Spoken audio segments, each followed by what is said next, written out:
Hello student, welcome back to my YouTube channel Student Study Point, and I hope that you all are fine.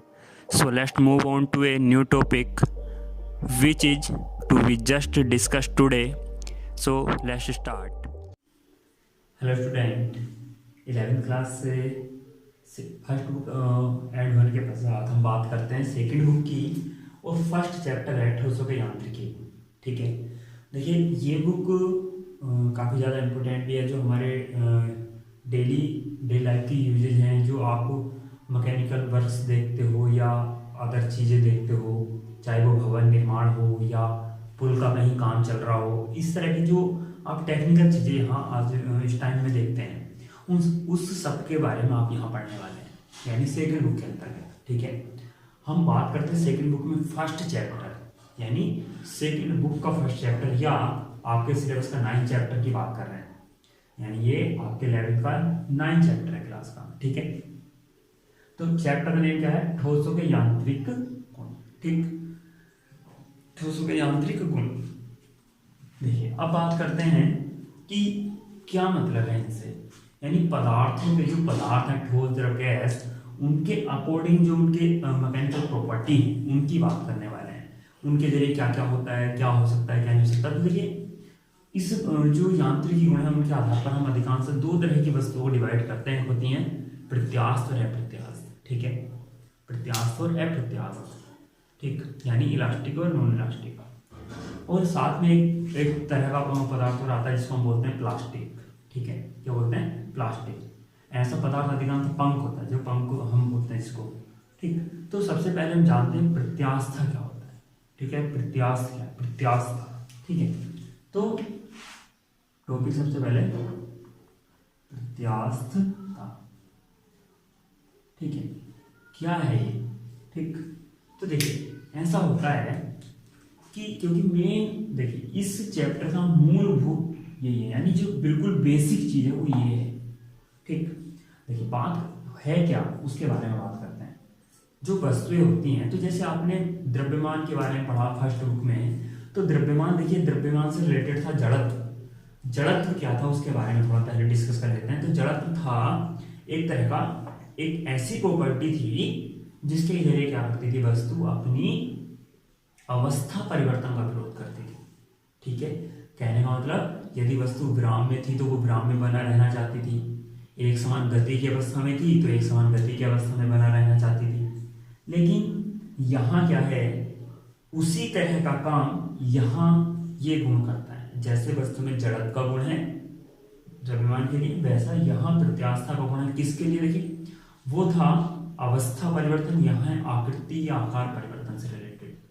आप जिस तरह की जो वस्तु बनी है उसके आकार में अगर परिवर्तन करेंगे, या उसकी जो कह सकते हैं आकार, एक तो आप शेप, ठीक है, उसमें अगर आप परिवर्तन करते हैं तो ऐसा गुण जिसकी वजह से क्या करती कोई वस्तु, देखिए अब अगर मैं इस प्लास्टिक को ही, देखिए मैं आपको एग्जाम्पल दूँ, ये कैप शेप में है। अब मैं इसको क्या करता हूँ, इसको खींचता हूँ, गैप हुआ, छोड़ दिया, अपनी जगह पहुंच गया, खींचा, छोड़ा, अपनी जगह पहुंच गया।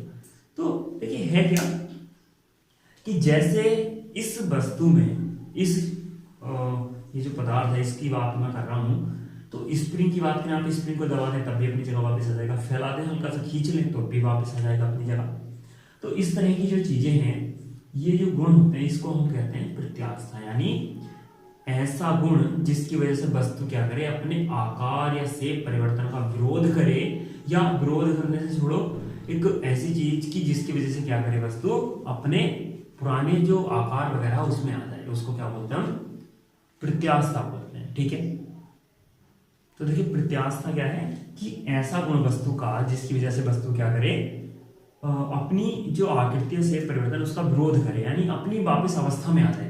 यानी अगर हम कोई क्या करें, किसी तरह का बल लगाएं या कुछ ऐसा करें कि जिससे उसकी आकृति परिवर्तित हो और उसके बाद वो अपनी अवस्था में आ जाती है, तो हम उसको बोलते हैं ऐसा गुण वस्तु का प्रत्यास्थ। अब सबसे बड़ी बात कि ऐसी वस्तुएं प्रत्यास्थ वस्तुएं हैं, प्रत्यास्थ वस्तुएं हुई। दूसरी चीज जो ऐसा नहीं करेंगी वे अप्रत्यास्थ वस्तुएं हुई।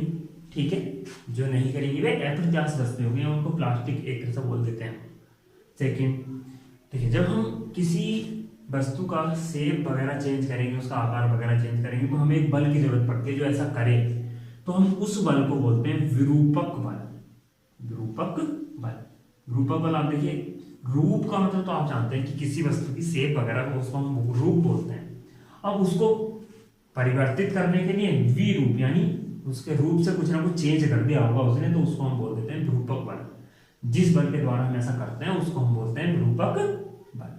ठीक है, तो प्रत्यास्थ वस्तुएं, फिर उसके बाद हमने बात की विरूपक बल की। ठीक है, अब देखिए बात क्या है कि वस्तुएं के बाद हमने अभी बात की किसकी, प्रत्यास्थ वस्तुएं और प्लास्टिक की और विरूपक बल की।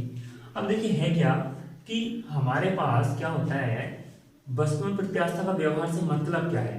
तो देखिए आप एक नॉर्मल तौर पे क्या बना के चलिए, ये पॉइंट लगा देता हूं मैं, और इन पॉइंटों के जरिए हम बात करने वाले हैं।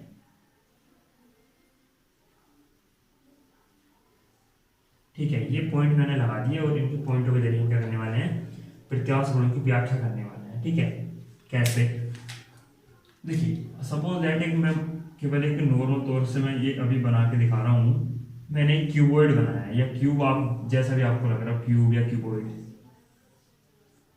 ठीक है, अब उसके बाद क्या है कि सभी वस्तुएं क्या होती हैं, इस तरह का गुण प्रदर्शित करती हैं कि अगर उन पर किसी तरह का विरूपक बल लगाया जाए तो वे क्या करती हैं, वस्तुएं अपनी अवस्था में जैसे उनका चेंज होता है, आकृति चेंज होती है, तो उसके कुछ समय पश्चात जैसे हम बल हटा लेते हैं, विरूपक बल हटा लेते हैं, तो उस टाइम अपनी शेप में क्या आ जाती है, वापस आ जाती है।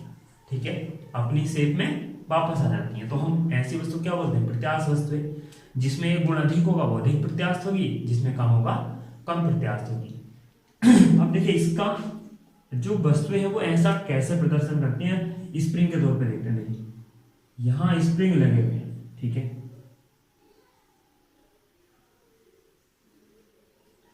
ये सब जगह क्या लगे हैं, स्प्रिंग लगे हुए हैं।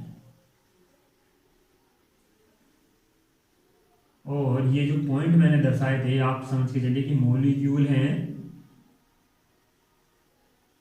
किसी, या आप समझ के चलिए पार्टिकल हैं किसी तत्व के।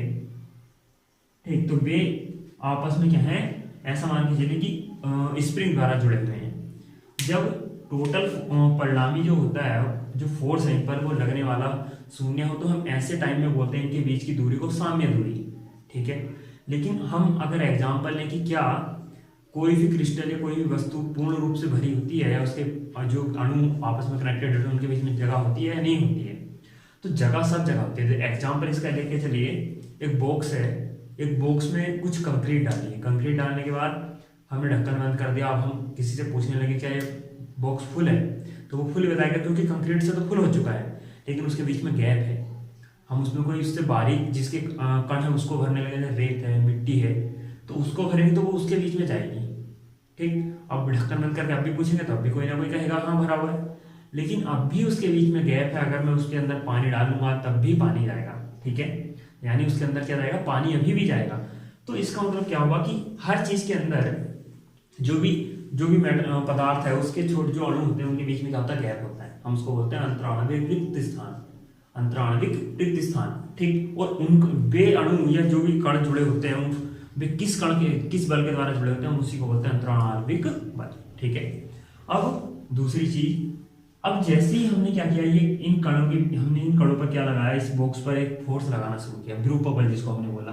तो जो जिधर से भी आप जैसे भी आप फोर्स लगाना चाह रहे हैं, तो स्प्रिंग उसी तरह के स्प्रिंग क्या होंगे, पूरा सरफेस पर अगर आप सभी जगह से बराबर फोर्स लगाएं तो स्प्रिंग क्या होंगे, अंदर की ओर दबने शुरू हो जाएंगे, यानी इनमें संपीड़न उत्पन्न होगा। संपीड़न उत्पन्न होने से क्या होगा, वस्तु की शेप बदलेगी।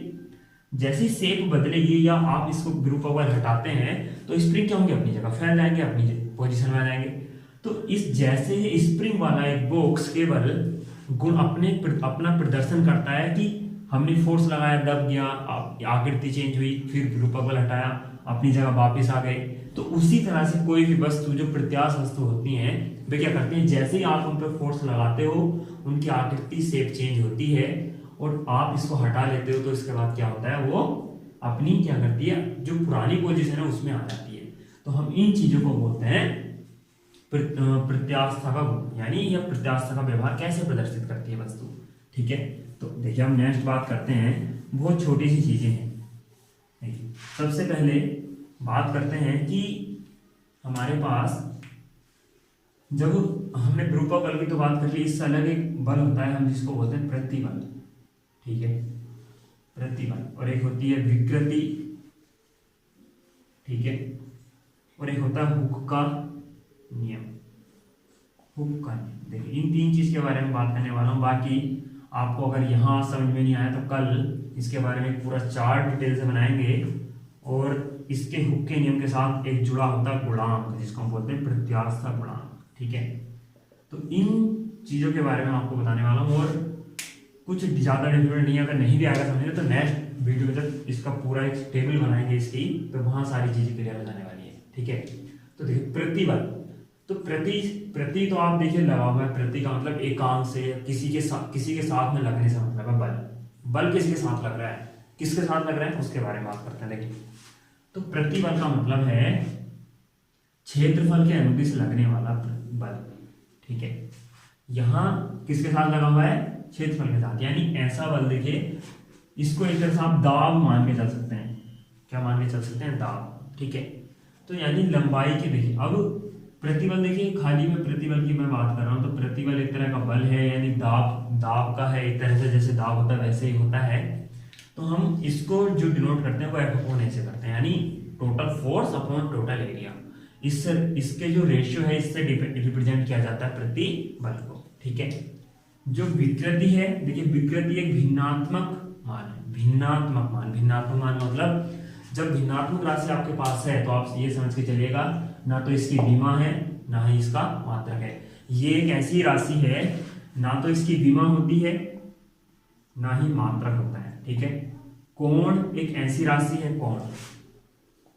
कोण एक ऐसी राशि है जिसका मात्रक है लेकिन विमा नहीं है, ना तो विमा है ना मात्रक है।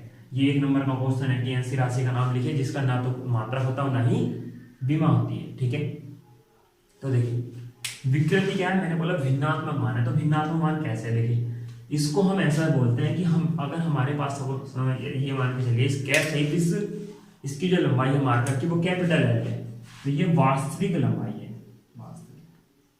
ठीक है, अब अगर मैं कैप हटा दूं तो इसके मान में, या मैं इसको प्रेशराइज कर दूं थोड़ा, या इसको खींच लूं, तो इसके मान में कुछ ना कुछ डिफरेंट आएगा, या तो वृद्धि होगी या कमी होगी। तो वृद्धि या कमी मान के चलिए आपकी कमी हो गई, और वो स्मॉल एल कमी हुई है। तो अब इसकी ये जो विकृति है इससे क्या मतलब है, तो विकृति से मतलब है, देखिए जो परिवर्तन हुआ, जो परिवर्तन है, परिवर्तन और बटे वास्तविक मान। ठीक है, वास्तविक मान, ये क्या होता है, भिन्नात्मक, एक तरह से भिन्न के रूप में प्राप्त होती है, इसलिए इसको बोलते हैं विकृति। ना तो विमा होती है ना ही मात्रक, क्योंकि कमी भी किसमें, लंबाई में, ये भी सेंटीमीटर या मीटर में होगी, वास्तविक लंबाई भी किसमें, सेंटीमीटर या मीटर में है। सेम यूनिट्स हैं, कैंसिल हो जाएंगी, सेम डायमेंशन रखेंगे, कैंसिल हो जाएंगे, कोई ना तो कोई यूनिट आने वाली है ना ही कोई डायमेंशन आने वाली है। ठीक, अब हुक का नियम, देखिए हुक का नियम, हुक एक वैज्ञानिक थे और उन्होंने ये कहा कि जो हमारे पास क्या होता है, प्रतिबल होता है, जो प्रतिबल है, वो प्रोपोर्शनल होता है किसके, विकृति के प्रोपोर्शनल होता है। किसके, विकृति के प्रोपोर्शनल होता है। यानी देखिए इससे रिलेटेड और भी चीजें जुड़ी हुई हैं जिसको हम भंजक प्रतिबल बोलते हैं। ठीक है, और प्रत्यास्था की सीमाएं होती हैं, तो उन चीजों से रिलेटेड बात हम नेक्स्ट वीडियो में करेंगे जब टेबल बनाने से पहले, क्योंकि उसमें उनका भी रोल आएगा। तो आज केवल मैं मोटे मोटे तौर पे बता रहा हूँ कि आप इसमें हुक के नियम में है क्या। ठीक है, तो प्रतिबल जो है, प्रतिबल क्या होता है, विकृति के समानुपाती होता है। और जब हम इस साइन को हटाते हैं, आपको सबको पता है कि एक कांस्टेंट लगा देते हैं। ठीक है, तो कांस्टेंट हमने लगा दिया, ई यहाँ हो गया प्रतिबल और यहाँ हो गया विकृति।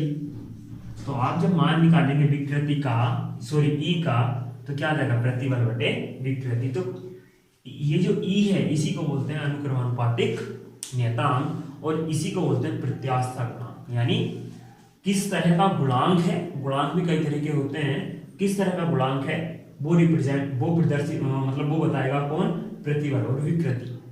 इन दोनों के ऊपर ही डिपेंड करके पता चलेगा कि किस तरह का गुणांक होगा। ठीक है, तो किस तरह के होते हैं या कैसे पता लगेगा वो नेक्स्ट वीडियो में बात करेंगे। फिलहाल तो आपको ध्यान रखना क्या है कि हुक का नियम क्या होता है, प्रतिबल जो है विकृति के समानुपाती होती है, लेकिन कब, जब वस्तु प्रत्यास्था की सीमा में हो। केवल अगर प्रत्यास्था की सीमा में वस्तु है तो जो प्रतिबल होगा वो विकृति के समानुपाती होगा। ठीक है, तो आई होप कि आपको ये छोटी छोटी चीज समझ में आई हो। थैंक यू फॉर वॉचिंग, और लाइक और सब्सक्राइब कर शेयर करना।